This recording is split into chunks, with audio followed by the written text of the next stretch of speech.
E se os Estados Unidos, de repente, decidissem sair da OTAN? A gente sempre ouve muita discussão política sobre isso, né? Mas hoje a gente vai deixar a política um pouco de lado para mergulhar no que realmente aconteceria nos bastidores, nas consequências militares e logísticas que quase ninguém fala. Essa frase do Donald Trump, de que a OTAN é uma via de mão única, coloca fogo na discussão. Mas o que isso significaria na prática se essa via fosse fechada de vez? O que aconteceria se ele simplesmente decidisse sair do jogo? E é exatamente essa a pergunta que vai guiar a nossa análise. Para além das manchetes, para além das brigas políticas, qual seria o impacto real, sabe, o impacto tangível para a maior força militar do planeta?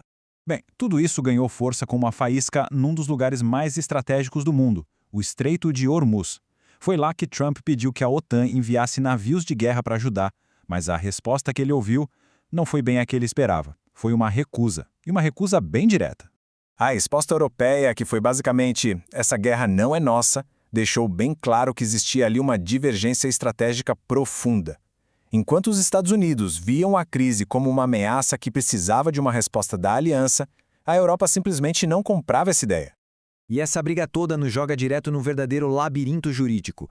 Afinal, um presidente americano pode, sozinho, com uma canetada, desfazer um tratado que moldou a segurança do mundo por décadas? É aqui que a situação fica, como dizem os especialistas, juridicamente nebulosa.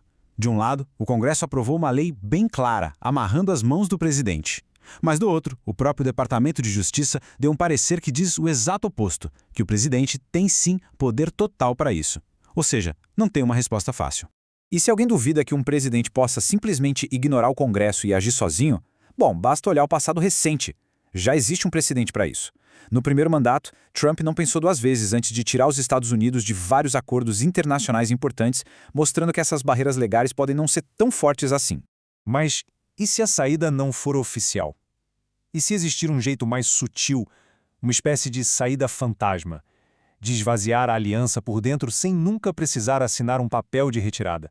Essa é chamada a estratégia da casca vazia.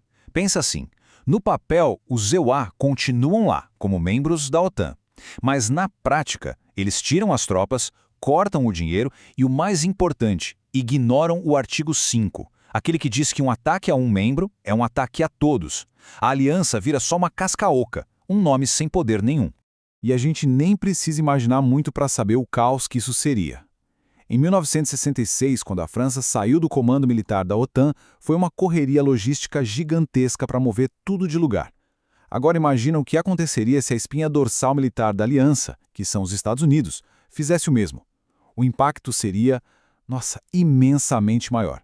Para entender a dimensão desse impacto, a gente precisa olhar para algo que muitas vezes passa batido: a infraestrutura militar gigantesca, quase invisível, que os Estados Unidos mantêm na Europa. Essa é a verdadeira espinha dorsal do poder global americano. O número, por si só, já é impressionante: 84 mil militares. Mas não se engane, essa turma não está lá só para defender a Europa. Essa presença massiva é, na verdade, uma plataforma de lançamento para operações no mundo inteiro, do Oriente Médio à África. E esses 84 mil militares operam a partir de uma rede imensa de instalações. Como a gente pode ver, são 31 bases permanentes e ainda por cima acesso a outras 18. Não estamos falando de postos pequenos, e sim de verdadeiras cidades militares que são a fundação do poder americano. E dentro dessa rede existem o que eles chamam de joias da coroa. Bases como Ramstein, na Alemanha, ou Lages, em Portugal, elas não são só pontos no mapa. Elas são os nós vitais de toda a teia logística que sustenta o poderio militar americano fora de casa. Vamos dar um zoom em Ramstein para entender o que está em jogo. Não é só uma base aérea. É o cérebro e o coração das operações americanas em 3 continentes. É de lá que sai o transporte de tropas, é de lá que vem o comando de operações e é para lá que vão os soldados feridos. Em resumo, é uma peça insubstituível. Então, o que acontece se essa peça-chave é removida do tabuleiro? O resultado seria um efeito dominó catastrófico, começando pelo colapso do que eles chamam de ponte aérea, que é basicamente a grande rodovia no céu que leva tropas e suprimentos para as zonas de conflito. A geografia não perdoa. E esse gráfico aqui mostra isso de um jeito que não deixa dúvidas. Um caça como o F-15E não consegue voar 11 mil quilômetros sem parar para reabastecer. É fisicamente impossível. As bases na Europa não são um luxo, elas são uma necessidade matemática para conseguir projetar poder aéreo lá no Oriente Médio. O ponto crucial é este: perder essas bases não é só um problema, é uma cascata de problemas quase insolúveis. A ponte aérea por Oriente Médio simplesmente se rompe. O sistema de evacuação médica centrado em Ramstein, que salva a vida de soldados, entra em colapso. A capacidade de comandar operações complexas se desfaz. E a frota de aviões-tanque, que é vital, fica praticamente inútil. É um colapso sistêmico. O que nos leva à pergunta final, talvez a mais importante de todas. Ao abandonar a OTAN e toda essa infraestrutura, os Estados Unidos estariam enfraquecendo a aliança ou, na verdade, estariam enfraquecendo a si mesmos? E este quadro ajuda a desmontar o principal equívoco por trás desse debate. Aquela ideia de que as bases na Europa são um favor ou um peso para os Estados Unidos é uma ilusão. Na realidade, elas são a plataforma que faz dos Estados Unidos uma potência global.